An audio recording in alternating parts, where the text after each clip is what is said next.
Are you willing to approach and rebut centralized power in its corporate and private form in the same way that you would confront it in the state form? I'm talking, of course, of giant monopolies and duopolies in the areas of big tech and even energy and media. Because, of course, one of the arguments that is advanced that is for pro-state power is that it gives us the ability to confront corporate power, even if that isn't happening anywhere in American politics at the moment. Well, no, I mean, I think it's a great issue, but I actually think it's just the opposite. I think what you've seen is a collusion between big government and big business. I mean, just take big tech. A lot of the things that were being censored during COVID, for example, that wasn't just being done because Mark Zuckerberg thought that he wanted it censored. No, he was working with people like Fauci. They were working with people inside of government to censor dissent on lockdowns, on mask mandates, on school closures, on vax mandates, all these things that, I mean, if you think about it, a free society has to have debates over important issues.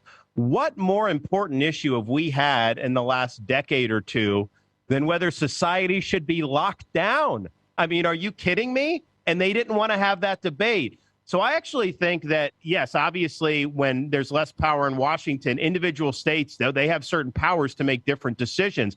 But I do think if we break up the relationship between big government and some of these big monopolies, particularly in the tech sphere, I think that's actually going to have universal benefit throughout the country because there's going to be more ability to speak freely. You're not going to have Uncle Sam with its thumb on the scale. And let's just be clear about this. The federal government could not censor you and say you can't say something about, say, lockdowns. That would violate the First Amendment. Everybody knows that. But they can't subcontract out that to a private entity and have the private entity do what the federal government couldn't do directly. It's still a violation of the First Amendment. One of the things we did in Florida as governor, I signed legislation expressly prohibiting our state and local government employees from colluding with big tech for any type of speech censorship or to police, quote, misinformation or disinformation. They are not allowed to do that as a matter of law. As president, I'll issue an executive order basically barring federal employees from colluding with big tech like we've seen in the past. But I think this whole idea of freedom in our society has got to be viewed through the lens of, yes, we know big government it can be bad for freedom. There's no question about it. But we live in an era where a lot of these big private concentrations of power are exercising kind of government-like power.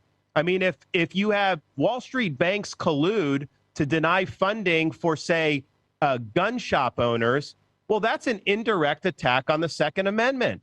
When you have different types of tech companies colluding with government to censor certain subjects, that's an attack on the First Amendment. So you got to understand that freedom's under attack, not just from government power.